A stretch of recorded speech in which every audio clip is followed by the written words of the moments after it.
Hello everyone, welcome to Rainforest Flora. I want to show you how to get to the nursery. It's really simple. If you look over here, you'll see a train trestle over the intersection of 190th, and this is Hawthorne Boulevard. We're about 3 miles south of the 405 freeway, and so you just come down Hawthorne Boulevard and you get right here. You look for the power lines and you'll see the big green sign that says Rainforest Flora. And here we are in front of the sign, everybody. Getting ready to go into Rainforest Flora. Come on in.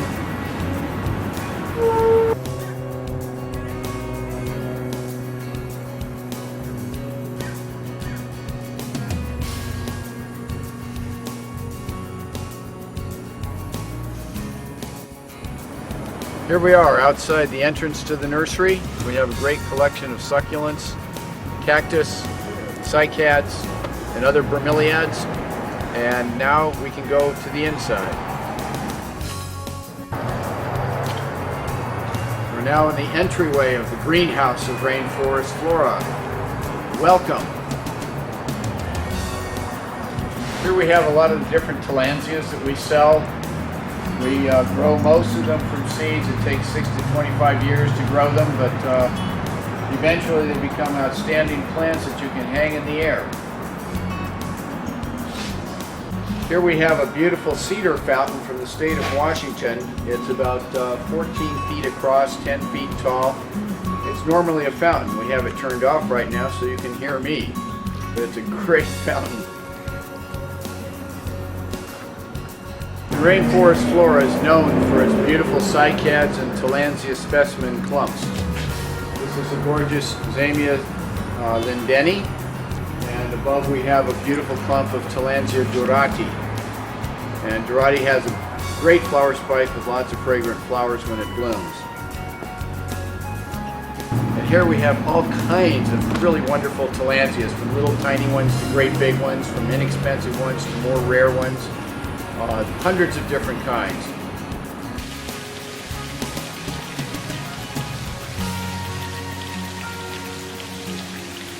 We built all these rockscapes here at Rainforest Flora 15 years ago, and as you can see, a lot of the flora is starting to grow in. This is one of my favorites. This is Tillandsia heteromorpha. We glued one plant on here 15 years ago, and you can see that it's vegetatively multiplied into being this beautiful clump. And also there are all these roots that hold the plant on there. We glue them originally, but then over time they root on. So you can see the roots here. This is a clump of Ionantha, and it has a bunch of roots holding it on up here.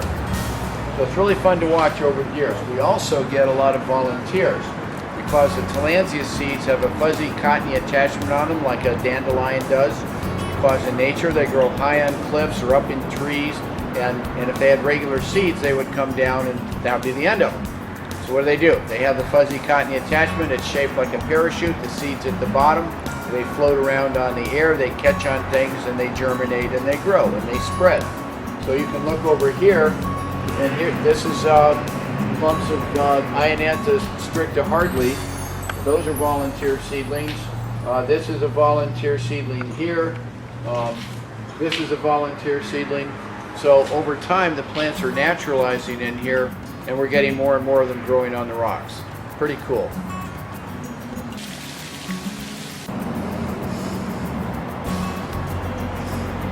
This is one of the most amazing plants we have in the whole nursery. This is Silenzio Funky On. It's a 47-year-old clump started from one plant. And it's not growing on anything else but itself.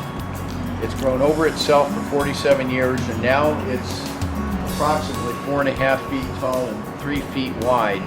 It's this gorgeous clump, and when it blooms, the whole thing turns a great coral color, just a beautiful bright orange. The flowers are orange, the plants turn orange. It's just spectacular.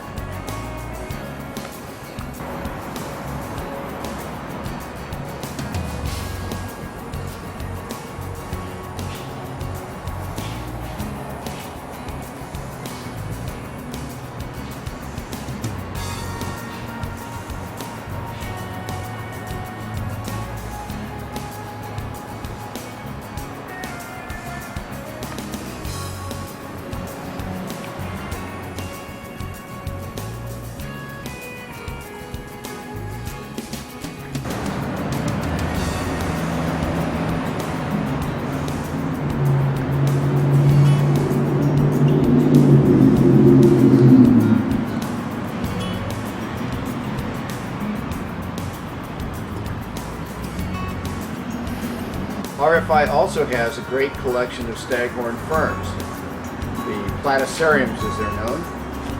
We have smalls, medium, larges, extra larges, specimens, and we have many, many different species, hybrids, and cultivars. So we've been growing them now for over 30 years, and a lot of people love to grow staghorn ferns in their patios. They just make a tremendous addition to decorate your vertical spaces. Here's a beautiful specimen of Platycerium superbum. A lot of people say superbum, but it's really superbum, and it's native to Australia. And this does not offset. You notice the other ones, they can send out offsets and turn into a large clump. This one just grows to be one giant, beautiful, moosehead type fern. This is another great specimen plant.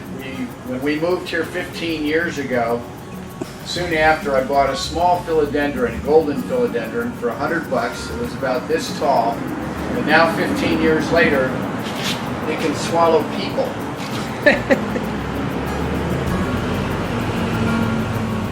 Here's another beautiful clump of Tillandsia Zhan.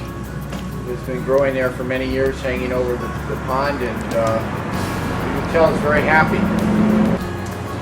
Here's an exquisite specimen of Dianthus spinulosum that comes from Mexico. It's been growing for a number of years here. You can see the fan shape of the leaves. Stunning plant. Okay, here we have a specimen of Encephalitis ferox. It's a South African cycad that grows well in lower light levels. And you can see that it has 3 cones coming up. This is the first time it's ever done that. Normally it has one big round orange cone.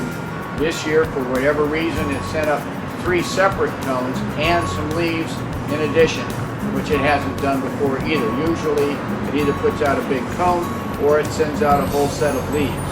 This year it did both at the same time. This is a female. The cones are round. The male cones tend to be shaped like you would expect a male cone to be shaped. Tillandsias lend themselves to being mounted on anything or nothing. In this case, we took a piece of 100-year-old grapevine and we glued 5 different Tillandsias on it, and they're happy. You can see they're growing along, and they make a living presentation of art. What can you say? They're gorgeous. A number of years ago, we had a gentleman come into the nursery. He was 85 years old. He had a black plastic trash bag with 7 balls of this plant that were about volleyball size.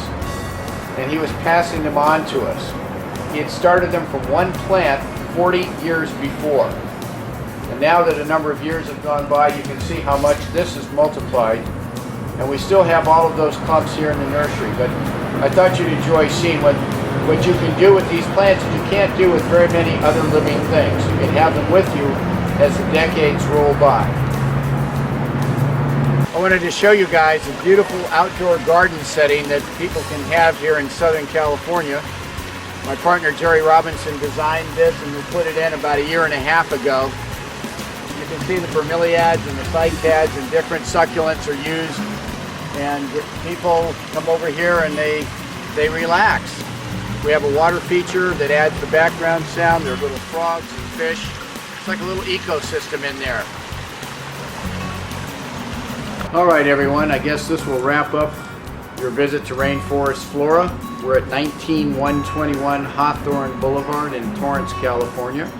Our phone number is 310-370-8044. Our website is rainforestflora.com. And we've seen the retail section of the nursery today. Maybe next time around we'll show you some of the production areas. We ship all over the world, we ship all over the country. And thank you for taking the time to watch us today. We really appreciate it. Hope you enjoyed it. See you next time.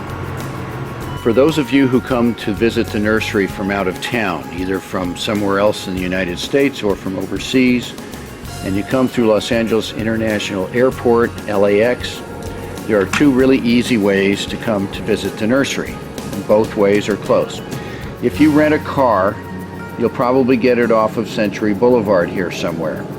So what you would do is, after you get your car, is to go east on Century to the 405 freeway south, and then come along the 405 freeway south about 3 or 4 miles down to an exit called Hawthorne Boulevard.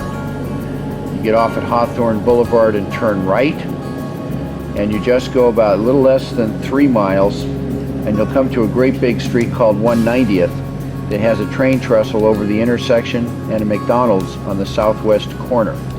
We're 100 yards past the McDonald's on the right. We have 200 feet of frontage on Hawthorne Boulevard, so you can't miss us. Rainforest Flora, Inc. If you come out of the airport and you have your car already, somebody picks you up, you can turn right out of the airport on Sepulveda Boulevard south. You'll go underneath the tunnel that's one of the runways, and just past the tunnel you will take a turn to the 105 freeway east. You take the 105 freeway east to the 405 freeway south and follow the same directions I said a minute ago. And there